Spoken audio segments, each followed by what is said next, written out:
Good morning, you're welcome to the breakfast on Plus TV Africa. My name is Rome Paulson. It's Monday, the 2nd of February, 2025. Happy new month to you. Can you believe it? January is over, February is here. The month of love, as they say, because Valentine's Day is in this month as well. Anyways, welcome to the breakfast show. On today's breakfast show, we'll be looking at several hot topics, one of which is NEPC, CBN approved CFA franc for export proceeds. Much later in the show, we're discussing the fact that Egbetokun's tenure and location, and we're asking questions, legality versus legitimacy. We'll also be taking global stories that made it to the front pages of our national dailies, as well as some top trending stories. But first, let's see our quote of the day.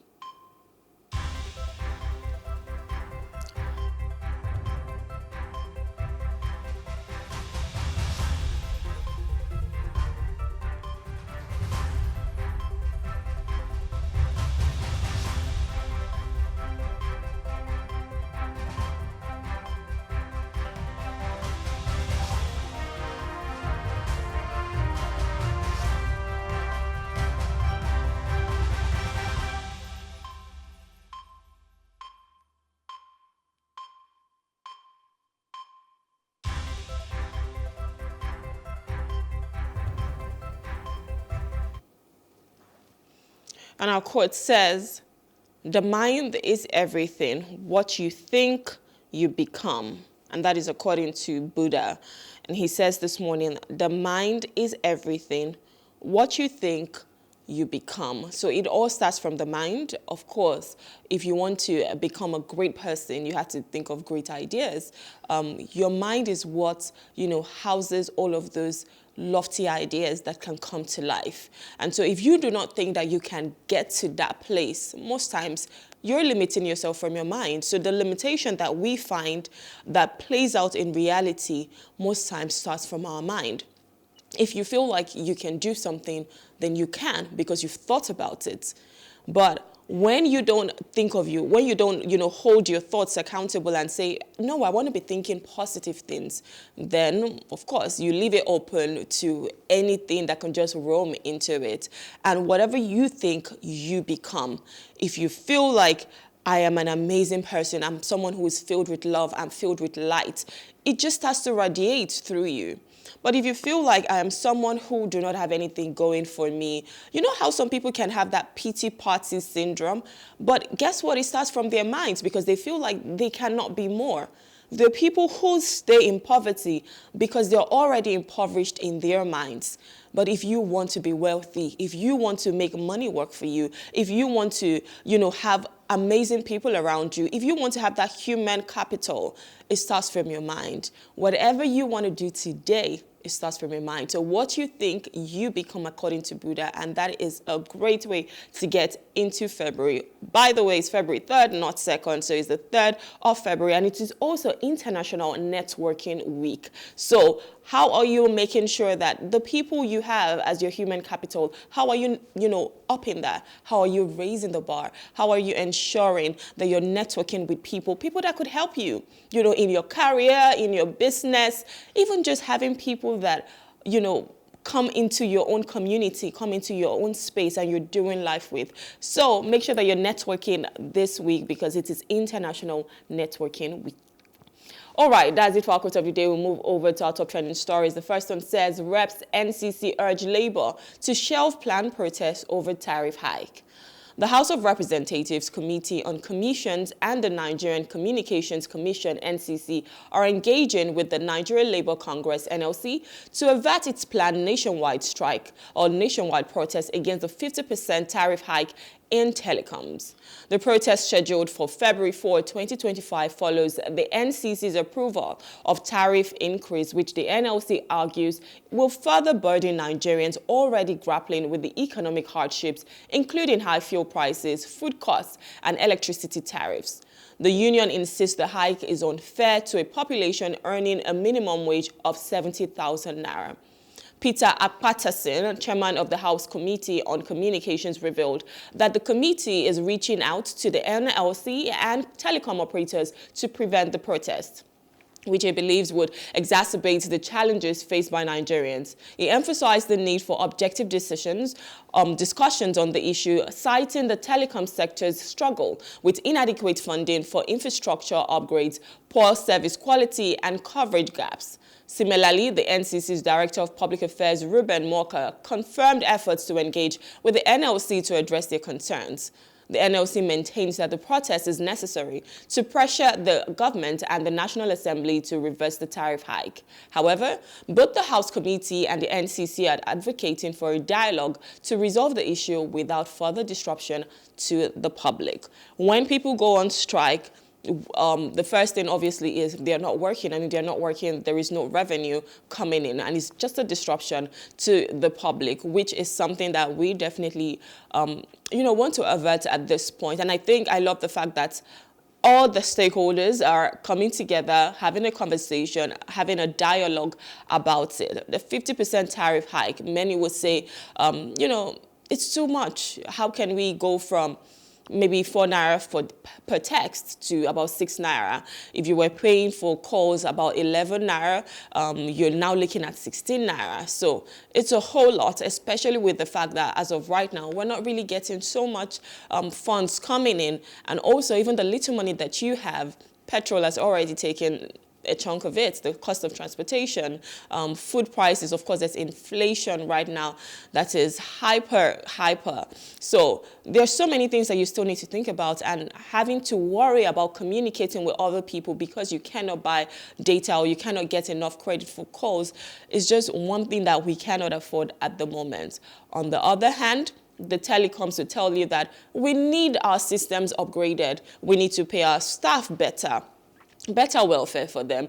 We need to ensure that we're giving you quality service, and quality service obviously comes with money because you have to pay for it. And what do we do, especially when we haven't increased this tariff since 2013? So we're looking at 12 years in the making for this tariff hike. It just happens that it's not the best time at the moment. I know most people will say there's never a good time to increase something because most people do not have that money. But it just seems as though we have so much that has happened in the past 1 year or 2 years at least. And having to deal with this is also just not the best time. So what do we do? Oh, that's where the dialogue is coming in. That's where these stakeholders, have that conversation. Nobody's saying we cannot, pay for it or give these telecoms operators the money that they deserve to make sure that they're giving us quality service. But maybe they can increase it gradually. So it doesn't just have to be, 50%. It could be 10, 20, whatever the case might be. But still think of Nigerians. Because imagine the person in the rural area. They definitely need to communicate with the people in the urban cities. But if they do not have that money, how do we do that now? And we know that we live in a world whereby you cannot just travel. What you do is communicate through your phones and, whatever gadgets that you're using. So hopefully, by the time they have this conversation and they come out, we just hope that there is going to be a resolve, and that's something that will benefit Nigerians, because also we're looking at electricity tariff increase, which we'll be discussing very soon. But all of this at the moment is just too much for Nigerians. So what can we do to ensure that, the lives of Nigerians are better? That's something we should be looking at, and not heaping up other fees, other tariffs, and everybody is just putting their heads above water. So whatever we can do to just make life easier, why not? Another top trending story says, federal government warns of fresh electricity tariff hike, plans subsidies for poor, which is something I was just speaking about. The federal government has announced plans to increase electricity tariffs in the coming months, citing the need to attract private investment and ensure a cost-reflective pricing system. Special Advisor to President Bola Tinubu on Energy, Olu Veregen, disclosed this at the Africa Heads of State Energy Summit in Dar es Salaam, Tanzania. She emphasized that the tariff hike would be balanced with subsidies for less affluent electricity users to mitigate the impact on vulnerable households. The announcement comes as Nigeria presented a $32 billion plan to expand electricity connections by 2030, aiming to address the country's persistent power challenges. Verenghen explained that the transition to a cost-effective yet cost-reflective tariff is crucial to resolving the sector's inefficiencies and attracting much-needed private investment. The move is part of a broader effort to improve Nigeria's energy infrastructure and ensure sustainable power supply. While the government has yet to provide specific details on the tariff adjustment timeline or subsidy framework, the plan underscores its commitment to reforming the power sector. However, the proposed hike is likely to face resistance from Nigerians already grappling with rising living costs, including recent increases in fuel prices and telecoms tariffs. The government is assured that measures will be put in place to protect low-income households from the full impact of the tariff adjustment. Telecoms tariff, now electricity tariff. So last year, the electricity subsidy, in quotes, was gone, especially for Band A customers. And we saw whereby people that were paying about 68 naira per kilowatt had to pay over 200 naira per kilowatt. So there was almost a 300% increase in the tariff. Not 50% like the telecoms now, not even 100%, not double what you were paying. You were paying so much. And I'm sure for a lot of people, it was just too much at that time. Like, how do you go from 68 to over 200 naira? And you need electricity for almost everything you do, because to power your house, just even for the light bulbs, you need electricity. To be able to, run your business smoothly, you need electricity. So power is something that is important in every nation. And so if you're being given this power at such a very exorbitant price, most times you would not even want to use it. And for people who were on this Band A, some of them would even argue that they were not seeing the power for the stipulated 20 hours that it was said to be. So for Band A customers, you're entitled to at least 20 hours of power every day. But even with that, it's always tripping off, it's not constant. And when you think of running your business, some people will argue that, I might as well buy diesel because it might be cheaper for me. So knowing that that happened to Band A customers, you're just wondering what's going to happen to everybody now, because if they're already warning us that there will be a tariff hike, that means we don't know how much this tariff is going to be. And then on the flip side, where they're talking about vulnerable Nigerians or vulnerable households, there's going to be some, something that would just help with that. Sometimes I wonder how it's going to work, because for Nigeria that doesn't really have as much data. How do you know the vulnerable households? How do you know the people that cannot afford this? Almost everybody cannot afford it. So are you going to say that you're going to be giving out palliatives to every single household? Because a lot of people have fallen below the poverty line. And in fact, there is a report that this 2025, about 13 million people are going to go into poverty. So whatever the numbers were before, we are a nation of over 200 million people, and over half of that is in poverty. But there's going to be an additional 13 million people. So what is the data you're going to use to select a few to give them, to help them with this tariff, knowing that they cannot afford it? Because, like I said, almost everyone, I inclusive, might not be able to afford the new tariff that comes. But we're just going to wait and see what happens. I hope that whatever the government is doing, whatever reforms they're rolling out, they're thinking of it carefully and ensuring that it is something that would benefit Nigerians not just in the long run, but even now, because what we have is now. And if people cannot afford anything at the moment, then what are you doing? You're driving them up against the wall. And when people are backed up against the wall, I'm not inciting anything, by the way, but when people are backed up against the wall, that's when you start to see violence.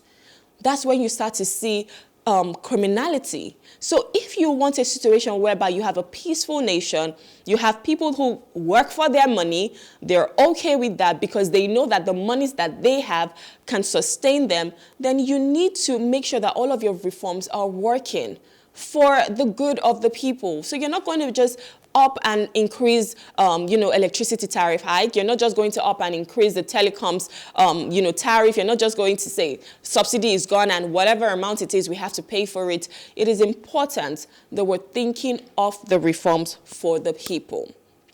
All right, another top trending story says Kebbi Police begin third-party vehicle insurance enforcement. The Kebbi State Police Command has commenced the enforcement of mandatory third-party motor insurance across the state, following directives from the Inspector General of Police, Kayode Adeolu Egbetokun. The operation, which began on February 1, 2025, aims to improve road safety and ensure compliance with existing insurance laws. According to the command spokesman, CSP Nafiu Abubakar, the enforcement is being closely monitored by the Deputy Commissioner of the Police Department of Operations, with area commanders instructed to implement similar measures in the respective zones. The Commissioner of Police, CP Bello M. Sani, emphasized the importance of third-party insurance, stating that it provides essential protection for motorists and road users. He urged vehicle owners in the state to update their insurance policies to avoid sanctions.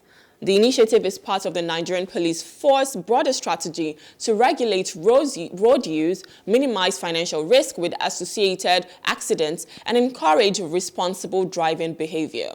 CSP Abubakar reiterated the police command's commitment to enforcing the law and maintaining order.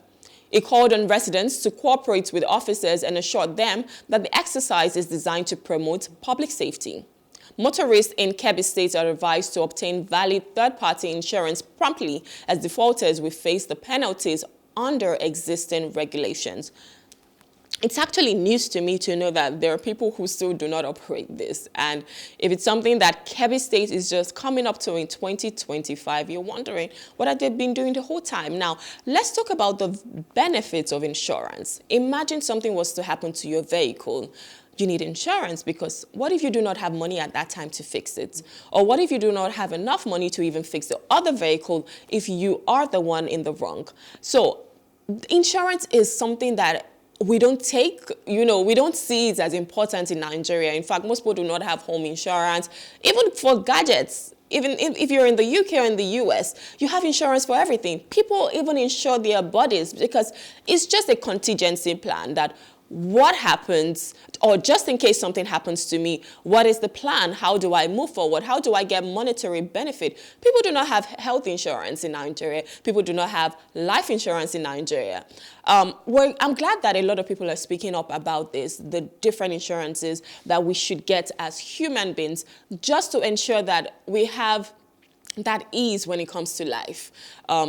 When it comes to like our daily living and daily activities, just in case something happens. But vehicle insurance, it is something that is mandatory. You should have your MOT, you should have your vehicle licenses. Your vehicle insurance comes with that. Roadworthiness comes with that. Your papers are not complete if you do not have that third-party insurance. If you want to go ahead to say, I want another, a comprehensive insurance that covers my car entirely in case of theft, in case of fire, and in case of accident, all well and good.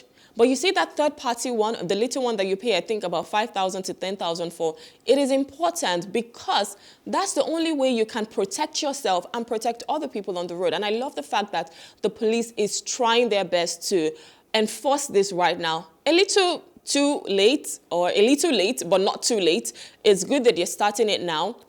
And I hope there are other states who are on this as well, not just Kebbi State that is coming after the bandwagon has almost left. But I hope that all the 36 states and the Federal Capital Territory are ensuring that people have their third-party insurance. It is important. It is part of your license. It is part of your car document. So if the police stops you on the way and asks for your car document, those are the things that they need to see.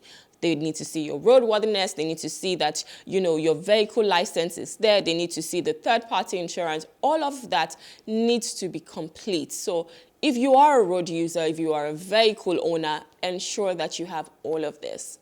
And our final top trending story says US-based Nigerian doctor dies after child support ruling. A 36-year-old US-based Nigerian cardiologist, Dr. Ikenna Erini, reportedly took his own life on January 26, 2025, after losing a child support case to his ex-wife. The Anambra-born doctor had been engaged in a lengthy legal battle over custody and financial support for his children. A U.S. court ruled in favor of his ex-wife, ordering him to pay $15,000 in monthly child support, which reportedly placed him under severe financial strain. Nigerian-American Clayton Udo, who shared the news on social media, described the ruling as an example of a systemic challenges faced by African men in the U.S.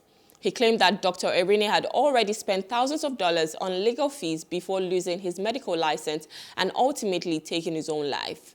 Another community member, Obim Onijogu, confirmed his death, remembering him as a compassionate healer and a devoted family man. Dr. Irene is survived by his children, parents, and siblings. His funeral is scheduled for February 3, which is today, 2025, at the Gary L. Kaufman Funeral Home in Maryland, followed by a burial at Meadow Ridge Memorial Park. His death has sparked discussions about financial burdens, mental health, and the legal struggles of African immigrants in the United States. First, we'd like to say our condolences to the family, because I'm sure even the ex-wife is grieving. Her children are involved in this, and they just lost their father. Some parents just lost their son. Friends just lost, someone that is dear to them. So first, we'd like to say, may his soul rest in peace. But we need to have this conversation where we talk about legal battles. $15,000, that's a whole lot of money every month. And for someone who has even lost his license, how is he supposed to pay that? And the funny thing is, when a court has ruled, there is nothing like coming back and saying, I'm sorry, I couldn't pay, I don't have money. You have to go look for that money. So how is this man supposed to look for that money? But still, mental health is another thing to talk about. No matter what, suicide is not an option. There is still a way out. As long as you have life, as long as you're still living and breathing, you can still find your way out. You can still try and do another business for the meantime till your license is given back to you. It is just sad that this man had to lose his life because of child support payments, which is to the tune of $15,000 every month. It's quite sad and quite unfortunate, because I think there are many things that we need to look into before we make a ruling as a court. And then, like I said, no matter what, there is no need to take your life. You can even see a therapist. You can talk to someone about it and see. Do you know how they say a problem shared is a problem half solved? At least you know that you're finding ways to ensure that you find a solution. But taking your life is never the solution. But this is where we have to ensure that whatever ruling we're given, you need to think of the person's mental state. Now, that's not to say that because your mental state can be fragile, we have to now baby you or maybe make you feel good about yourself. No. But there are things that you need to put into consideration. There are nuances to every story.